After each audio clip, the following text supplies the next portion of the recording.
Ngayon, yung mga Pilipinong, lalo na yung mga iba sa inyo,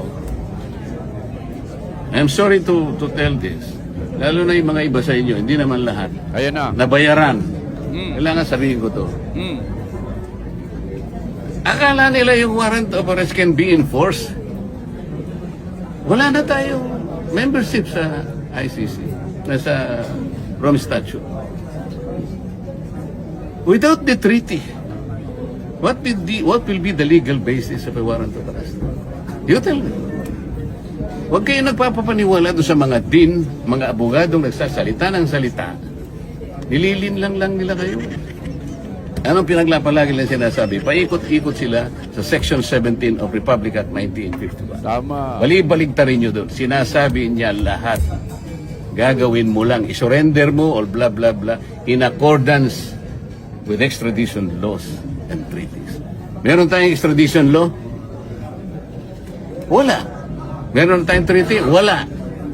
Anong basis ng warrant of arrest? Kaya mas masawol pa kay Judas Yan na. yung maghuhudas sa amin.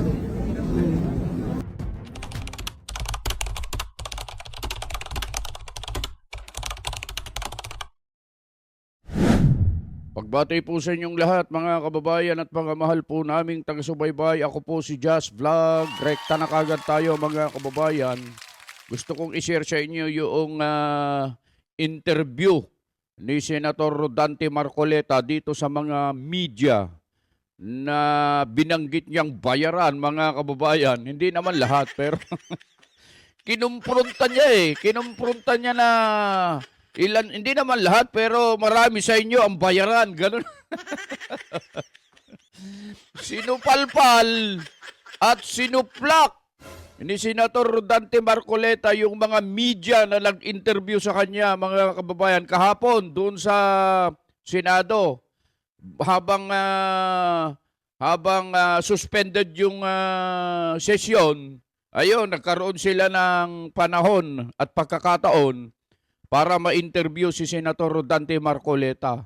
At dito, mga kababayan, sinabi niya yung mga puntos na bakit, mga ganun bibigyan ko kayo ng highlights para alam niyo yung aabangan ninyo. Bakit nandun si Trillanes na siya ang nagsaserve ng warrant at sabi niya dun sa mga media, mga kababayan, hindi nyo man lang tinanong, nanonood ako sa inyo Wala man lang nagtanong sa inyo kung ano ang authority niya, bakit siya nandun at siya ang may dala ng arrest warrant o warrant of arrest. Nanonood ako sa inyo sabi niya Tapos may isang nagsalita, may isang sumagot, tinanong naman po namin, sir. Sabi niya, kasi noong wala pang warrant of arrest, sabi niya, pagka mayroon na, si Trillanes, kahit sumama pa siya, at siya ang magpoposas. Kaya sinunod naman ni Trillanes yung challenge ni Bato. Alam niyo ang sagot ni Senator Rodante Marcoleta, mga kababayan? Panoorin niyo. Matindi ito. Mahirap sabihin kasi baka may mga kumakain dyan. Panoorin nyo na lang, mga kababayan. Pagkatapos, kinumpronta siya. O kinumpronta niya ni Senator Marcoletong mga... kung ano... Tapos kinumpronta niya ang mga media, yung mga bayaran, mga kababayan, dito sa interview ito, mga kababayan. At ang matindi rito, mga kababayan, yung sinabi niya, matindi ito. Oo, matindi. Yung sinabi niya na sakripisyo na ginawa ni Senator Bato de la Rosa. Kasi sabi niya, inirisk niya, inilagay niya sa panganib ang kanyang buhay, ang kanyang sariling kapakanan ay kumbaga ay isinantabi para lang sa ganun ay makarating sa Senado kahit na mapanganib at kahit alam niyang may huhuli sa kanya nag-aabang sa kanya, nagpumilit siya na makapasok para lang makaboto. At nagtagumpay nga sila, mga kababayan, nakuha nila ang liderato sa Senado, mga kababayan. At sabi niya, kung meron pa doon sa 13 na maghuhudas, sabi niya, masahol pa siya kay Judas. Yan ang sabi niya. Mas mabuti siguro, mga kababayan, para nang sa ganun ay marinig natin yung mismong sinabi ni Senator Dante Marcoleta. Ito panoorin natin ang video ito. Warrant coming from a court which has no longer jurisdiction in this country. Yung sinasabi ng mga kasama ko, well, para sumulong ko na lang. Anyway, you can exhaust all remedies under the law. What remedies are you talking about?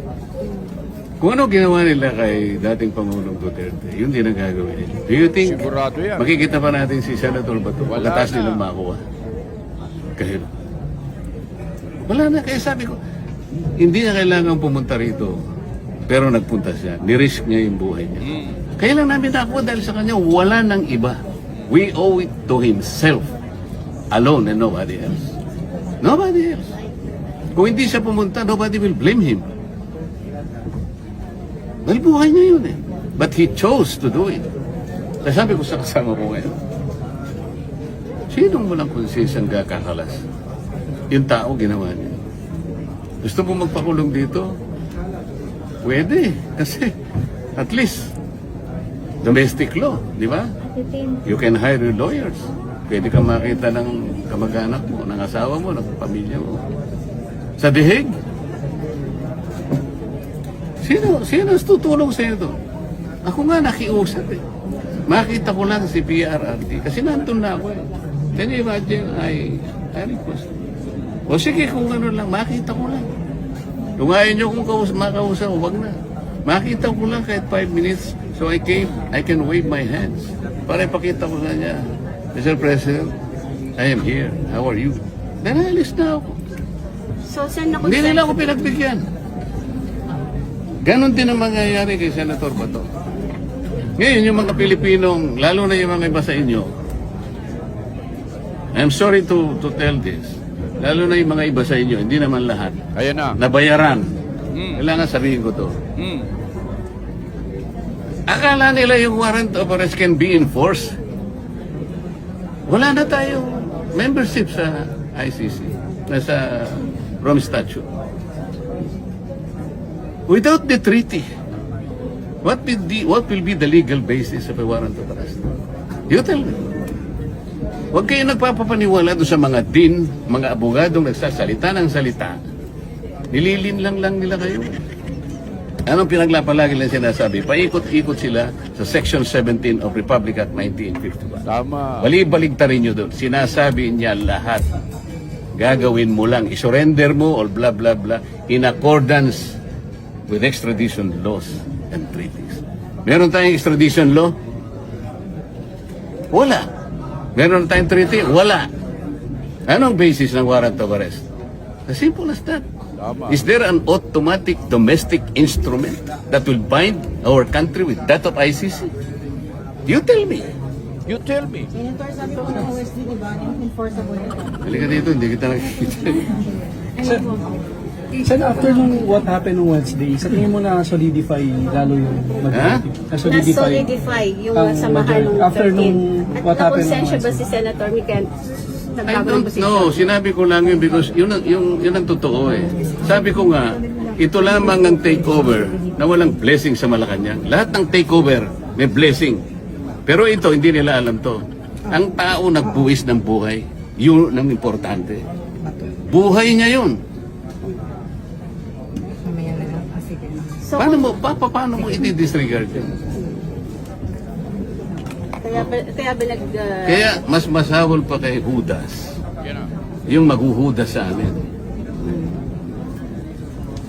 so nakonsensya si Senator Mix kaya Wala akong sinasabi. Wala akong sinasabi. Wala akong sinasabi. Tama na po, okay naman. Teka. Ano? Sige, ano? Hindi, sabi kanina po ni Senator Mix yun nga parang nakonsensya siya, hindi na gusto yung nangyari sa Hindi, wala Senado. kami pag-uusap na gano'n. Huwag na kayong magbanggit ng kung sino. Sinabi ko lang yun sa grupo namin. Hindi namin kagrupo si Senator Mix, okay? Sir, sorry, yung nangyari po nung Wednesday, nandito din kayo, sir, di ba? Nung nagputukan. Oo, kaya lang, nakaupo ako ron. Nag-iisip, bakit kaya nangyari? Nalulungkot ako. Sabi ko, bakit kaya nangyari sa bansa namin ito? Pagkatapos, sari-sari, kami raw ang nag-instigate. Kayo ba na? Sino ba ang gaano kayaman ang imagination ng isang tao na kami gagawa, no? Nagko-caucus kami, in-extend namin ang caucus dahil ang sabi nila darating, tumawag ang House of Representatives. Totoo naman na diniliber nila, sinabit nila yung articles of impeachment. So habang nagbi-briefing kami, hindi pa kami ganong nakakalahati. Bigla nga ngayon, putukan na ganito. Diyos ko ka. Natakot din kayo. Hindi ako natakot, nalungkot ako para sa aking bansa. Kailangan bang mangyari? Why? Sir, was the Senate really under attack during that time? What do you think? Kailangan bang nandun yung mga elemento na yun? At sasabihin pa, meron daw, ano na, may kinukuha susi daw yung ganito. Kung mayroong problema, bakit hindi ang National Police ang tawagin? Bakit ang DI? Tama. Unang-una, anong ginagawa ni Trillanes? Bakit siya magsaset? Palagay mo may warrant of arrest. Palagay mo lang. Why is Trillanes the one serving the warrant of arrest? Did you ever ask him? Wala na. Nanonood ako sa inyo. Wala man lang nagtanong sa inyo eh. Sir, ano ba bang authority niyo? Bakit kayo po yung nagsaserve? Did you ever ask him? Wala. Tinanong naman, sir. Oh, ano sagot niya? Ang sagot niya, nandito daw siya kasi in answer to, ano daw po yun, sabi, challenge daw kasi ni Senator Bato. Pag sinabi ni Senator Bato na kumain siya ng tayo, kakain siya ng tayo? Thank you. Ayan eh. Grabe yung nakakatawa dun sa last part, mga kababayan. Kasi tinanong naman daw si Trillanes kung bakit siya nandun at bakit siya ang may dala ng warrant of arrest at siya ang nagsiserve. Eh sabi niya, challenge daw kasi siya ni Bato. Sagot ni Senator Marcoleta, mga kababayan. Pag sinabi ba ni Bato na kumain siya ng tae, kakain siya ng tae?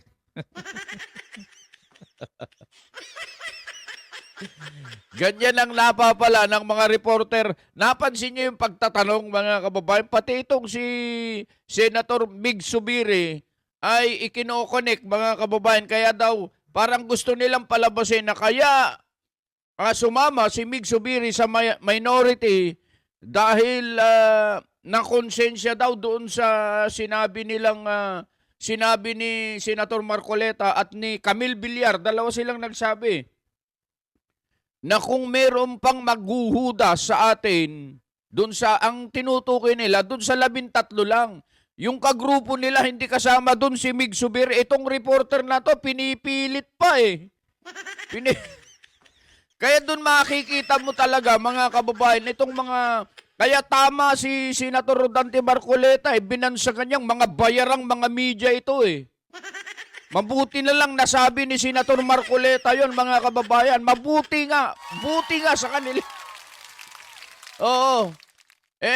Yun, mga kababayan. So, matindi yung mga binitawan doon ni Senator Rodante Marcoleta. Pati yung nabanggit niya pa eh. Yung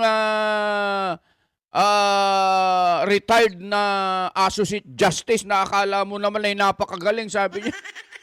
Na wag kayo anyang magpapalin lang. Wag kayong magpapaloko, wag kayong magpapauto. Yun ang ibig niyang sabihin, itong mga medyang ito. Kasi pagka narinig na nilang nagsalita yung sinasabi ni Senator Marcoleta na isang retired Associate Justice, paniwalang-paniwala na sila. Akala mo lahat ng sasabihin, totoo, mga kababayan.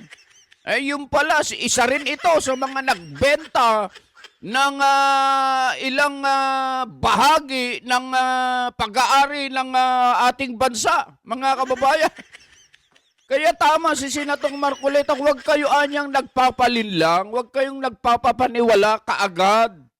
Mag-research kayo bago kayo maniwala. Ito namang mga ibang media, ito nga, mga bayaran, mga kababayan, isinir lang namin ito sa inyo mga kababayan para magkaroon kayo ng kabatiran. Ito kasi, hindi po naisama doon sa session sa Senado, sa plenary. Wala yun, hindi mo mapapanood yun sa live. Ang mapapanood mo lang doon, yung nanumpa si Senator Alan Peter Cayetano, nag-convene sila, nagsuot sila ng pulang tela toga pala, na 7,000 pesos ang isa, mga kababayan, ilang milyon yan. Yung pinampatahin ng toga, mga kababayan. At ayun, naglagay sila ng mga chairmanship, mga kababayan, ng bawat committee. Yan ang nangyari dyan sa Senado. Pero yung interview na yun, mga kababayan, hindi nyo mapapanood doon sa live. Bukod yon na interview, mga kababayan, at dito nga, sinuplak-suplak, sinupasupalpal ni Senator Rodante Marcoleta, itong mga bayarang mainstream media, mga kababayan. Hindi naman yan nila lahat. Pero marami sa inyo, sabi niya, mabuti nga, at nabanggit niya yun. Pero, ang pinaka-highlights dito, mga kababayan, si Trillanes, mga kababayan, kaya kain baho pala ito, mga kababayan.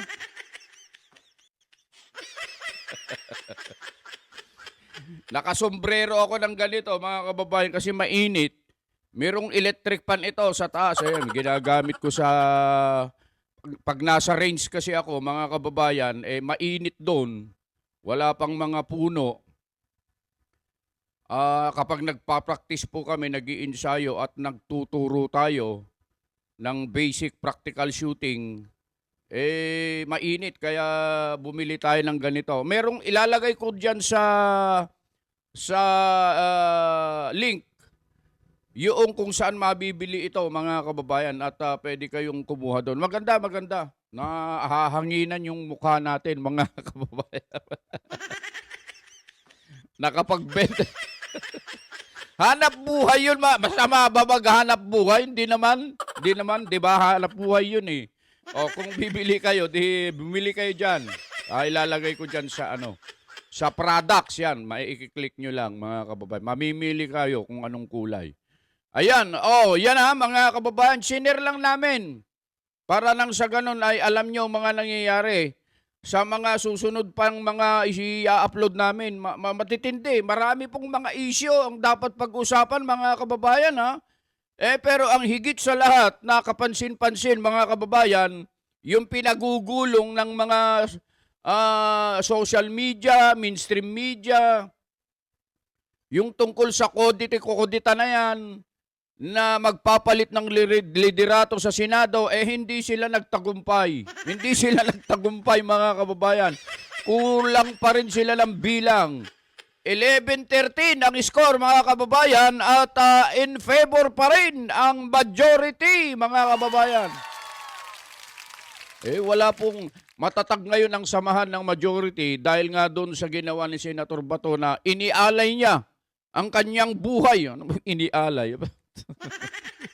Parang inilagay niya sa risk, inilagay niya sa matinding panganib ang kanyang buhay, ang kanyang sariling kapakanan, alang-alang sa ating bayan, mga kababayan. Kaya yon ang nakikita, kaya lalong tumibay ang paninindigan nitong 13 senador na ito. Sana walang maghuhuda sa kanila, mga kababayan. Pero ang nakikita natin, ito na yung mga pananakot, sunod-sunod na yan, mga kababayan, hindi malayong mangyari, nakakasuhan nila yung mga kinausap nila at tinakot na kapag, pagka kayo ay hindi sumama sa minority, pag kayo hindi bumaliktad, kakasuhan namin kayo ng isang katutak, mga ganyan. Kaya hindi malayong mangyari at hindi talaga maiiwasan yan, mga kababayan. Mangyayari yan. Gagawin talaga nilang lahat nilang magagawa. Gagamitin nilang kanilang impluensya at kapangyarihan para nang sa ganun ay mabawi nila ang liderato sa Senado. Yan talaga, mga kababayan. Kasi kapag nandyan, hawak ng majority sa pangunguna ni Senator Alan Peter Cayetano as Senate President, mahihirapan sila mga kababayan, lalo na yan. Ang pinakamatindi dyan na kinatatakutan nila mga kababayan, kaya gusto nilang bawiin, yung tungkol dyan sa anomalya sa flood control. Yan talaga ang pinakaugat na dahilan. Yung impeachment na yan, wala yan. Yung impeachment na yan, dyan lang nila idinadivert yung focus. Yung isip at pananaw ng mga tao para dyan nila, yan ang babantayan nila. Para mawala sa isip ng mga tao yung tungkol sa nangyaring nakawan sa flood control, mga kababayan. Yan talaga yon. Kaya wag, pagka nailagay si Senator Rodante Marcoleta dyan sa Blue Ribbon, naspak kaya amin nun. Okay lang din naman kasi dalawa po pinagpipilian dyan eh. Si Senator Pia Cayetano, abogado rin yan mga kababayan. At saka si Senator Rodante Marcoleta, parehong abogado yan, hindi katulad nung nakaraan na ayaw ipatawag yung mga malalaking tao, natatakot, halatang may pinagtatakpan mga kababayan yung dating humawak po ng Blue Ribbon mga kababayan. Totoo naman. Kaya nga pati yung mga kasama niya noon, na nasa majority noon, ayaw pumirma eh. Kasi nga, hindi sila sang-ayon doon sa partial report. Hindi ba kayo nakakahalata mga kababayan? Kung hindi sana, kung maayos sana, yung report nila, partial report, di sana sumang-ayon sila. Pero, mga kababayan, sapagkat hindi naaayon yung partial report na yun, base doon sa mga naging investigasyon at nangyari, kaya ayaw nilang pumirma. Ganun yon mga kababayan. At aantayan natin yung investigasyon tungkol sa bagay na yan. Pero mga kababayan, hanggang dito na lamang. At sana ay patuloy po ninyo kaming pagtiyagaan at subaybayan sa ating munting programa. Kung kayo po ay bago pa lang naman sa ating channel, paki-like naman, paki-share. Paki-subscribe na rin at paki-pindot yung ating notification bell para updated kayo sa mga susunod na videos na i-upload natin. Yung mga gusto umorder nitong katulad nito, mga kababayan, nandyan sa products, makikita nyo dyan. Bueno, ang inyong lingkod, Just Vlog, bumabati po sa inyong lahat. Saan man po kayo naroon, ano man po ang inyong ginagawa, lagi kayong mag-iingat.